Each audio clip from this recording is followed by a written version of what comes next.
ते घर में अकेली न रहंदसि मूंखे ख़ौफ़ थो थिए। ओ मुझी अददी बेजी तोखे भाव छो थी तो मां जो घर में वेठो आहे तूं अकेली किथे ही उथो ने भागा उठ वञो काथां गॾु गारो हथ करे अचो असांखे शहर खणी हलो। वाह री पोजी वाह मां तव्हांखे शहर खणी हला मां तूं बुते कोन खिले था ख़बर आहे मूंखे जेको तूं गैरती पुट आहे। इहा ॻाल्हि न कर पोजी थोरी थोरी ॻाल्हि ते असांखे केतिरे त मथे ते चढ़ी वेंदी आहे बात ॾे न मां तव्हां सां हलां को तव्हांखे मूंसां गॾु ॾिसी तव्हांखे तोके पोइ मां हुनखे छॾींदुसि असां वॾा खुदीमास वरी कुतर कयासीं पुलिस खे अॻ में तलाश वधी वेतसि दोस्त वधी वञे न छाती न मां न हलंदुमि पचाया मुंहिंजे करे बि न हल से कोई छॾी असुल मां छॾी अम्मा ॾिसी थी न कीअं मोए जो वात पटिजी वियो आहे। हिकिड़े शब्द ते तव्हांखे शहर वठी हलंदुमि तव्हांखे बुरका हथ करंदा पवंदा बुरका छोरा हींअर बुरका किथां हथ ईंदा न ईंदा न पोइ ठहियो वरी बि सुवाल जो बंदोबस्त कयो मां न हलंदुमि ख़ैर जे सिर ॾे ख़ैर हुजे इहा बुरके वारी ॻाल्हि वरी हिनखे नई दिमाग़ में कंहिं विधी आहे छोरे खे। पोजी कुझु सोच गैरत जो सवाल आहे गैरत जो मां इहो औरतुनि खे बग़ैर बुरके जे शायदि कोन वठी वेंदुसि अधी ऐं बुरका किथां हथ कयां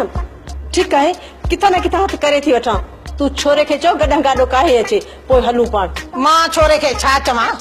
छोरो ने भागो ॾिसे नथी पई त तुंहिंजे मथां इहो मस्त आहे मस्त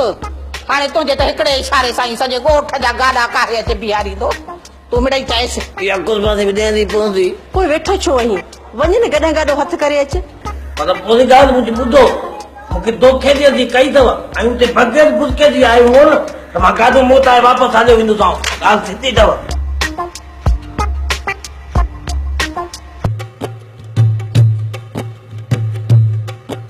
अची वयूं बस इहा ख़बर की पए त मुंहिंजी महबूबी बि कहिड़ी आहे हलो छोरा हाणे हलो इहा त पूरी आहे छा थो चवे पियो कुझु न मां चयो त पियो त हलो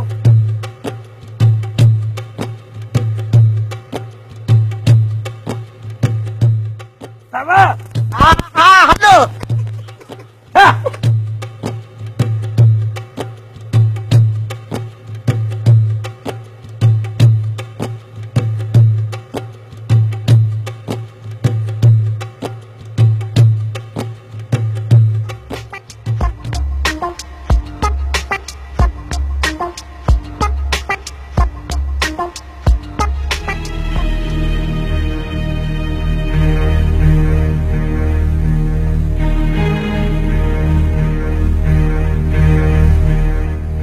शुक्र आहे वो ये वञनि थियूं हाणे कम पक्को थी वेंदो पक्को तमामु जल्द मां घोट थी वेंदुसि घोट अॼु महबूबी जी बाज़ में वेठी आहे पासो वठी हथ थो लायांसि हिन पासे हूंदी न हिन पासे हिन न चवियो आहे अलाए कहिड़े पासे हूंदी हल ठीकु आहे हिन पासे लाए था ॾिसूं पोइ ॾिसूं छा थो थिए वो करे छा थो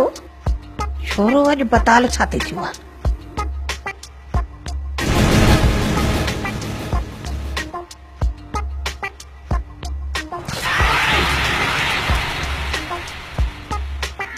ॾाढी भली जल्दी सहस था पहुचूं अरे छॾे मार पवई खुदा जी मार छिप पवई अरे चाची तूं ई जा तूं त हिन पासे इहा कहत कथे छॾी छोरा माठ करे नथो हली ॾुंडनि में हथ विझी सॼे रस्ते न केली वई कुट अड़ी खैरा जे सिर ॾे खैर हुजे माई चिट्टी उन छोरे खे बताल करे छॾियो थी हणी मुंहिंजा हथ भञी रखे को बि ठाहे छो छा कयो थुमास मोहन बाबा पाण मुंहिंजे पुठियां छितो थी पियो आहे हा पाण छितो थी पियो आहे आहे में उछले छॾी सासा वाहे में थी उछले से टाणा माणा जो कंदी थी हले पई मुंहिंजो हथ भॼराए रखी माई डॉक्टर बि न टाके सघे मुंहिंजी आङुर वाहे ॾियांस साण खई चङी न आहे जाॾे हले थी ताॾे फछड़ी पहुचे लाइ मुंहिंजो हथ भॼराए फचरी तो मोह तो करे अरे हल सिधो थी हल छा कयो थुमास मोहन कहिड़े मुतक छा कयो आहे अरे बस करे वेहो त मां शादी खे वधायां सारीअ खे तो वधाए बुरका हिते करे बुरका त वाहे खे बुरका को माज़ू न ॾिठे असां खूंदी बात वरी हल कुतर करे अरे चुप कुतर कुतर थो करे पियो बुछड़ा मुंहिंजी आङुर भॼी वेंदी थई बुरको हेठि नथी करी आया थी बुरको हेठि नथी करे पई बदा मां